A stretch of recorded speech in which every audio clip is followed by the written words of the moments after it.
الفلوس ما بتجيش من التيك توك وما بتجيش من اليوتيوب وما بتجيش من الانستجرام وما بتجيش من الفيسبوك. في ناس بتطلع منها فلوس، بس الفلوس الاكتر ما بتجيش عن طريق البلاتفورمز دي. صناعة المحتوى دي فيها كذا سكيل جواهم، مثلا انك تكون بتعرف تصور بس، او بتعرف تعملهم كلهم بس متخصص بس في التصوير، او تكون بتعرف تعملهم كلهم بس متخصص بس في الاديت، تكون بتعرف تعملهم كلهم بس متخصص بس في التقديم، تعرف تعملهم كلهم بس متخصص في الكتابة، تعرف تعملهم بس متخصص في الببلشنج.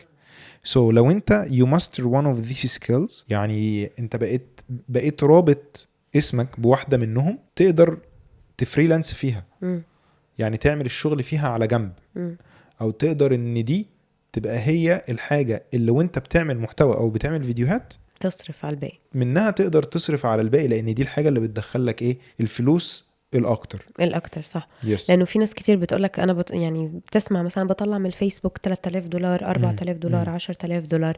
اللي الناس مش قادرة تستوعبه انك هتطلع فلوس من البلاتفورم، صح. بس هتطلع اكتر من برا البلاتفورم. yes. لانه المجهود اللي انت هتبذله علشان تطلع الكونتنت في البلاتفورم، في ممكن نقول اذا بذلت قده برا هتجيب دبل ويمكن صح. تريبل الرقم اللي انت بتطلعه من البلاتفورم. صح، مظبوط الكلام ده. إذا متخيل ان انت هتطلع فلوس لما تعمل محتوى على المنصات، يبقى ده معناه انك مش مدرك قد ايه انت ممكن تطلع فلوس من نفس المحتوى لو اشتغلت عليه اكتر برا المنصات.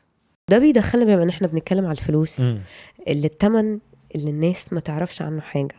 في تمن بقى تاني احنا بندفعه كصناع محتوى ومحدش يعرفه، محدش بيشوفه. حياتي الشخصية، حياتي العائلية، علاقتي بالناس بتكون جزء من التمن اللي أنا بدفعه عشان أقدر أعمل كونتنت، عشان أقدر أصنع محتوى.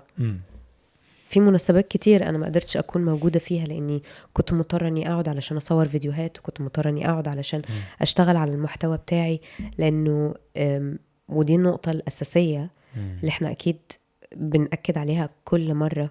الاستمرارية في المحتوى أهم من انك تحط فكرة انك عايز تكون صانع محتوى. صح. موضوع الاستمرارية ده مهم جدا جدا جدا، من احد اهم اسباب نجاح اي محتوى هو انك تكون مستمر فيه، عشان الناس تفتكرك زي ما انتي قلتي في البداية، ان فكرة ان حد يفتكرك او انك تتربط بنيش او انك تبقى متخصص قدام الناس بحاجة معينة مربوطة باسمك، دي حاجة مهمة جدا. عارف من ضمن الحاجات اللي بما اننا بنتكلم على الاستمرارية، من ضمن الحاجات اللي علمت معايا ايه، اول ما بدأنا البودكاست ده جي حد قال لي مع اني مش عامل لكم فولو للصفحة بس الفيديو بتاعكم طلع لي.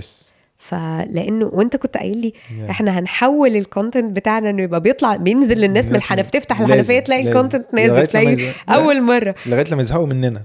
ده كان الهدف يحبونا. ما هم هيحبونا بعد ما يزهقوا.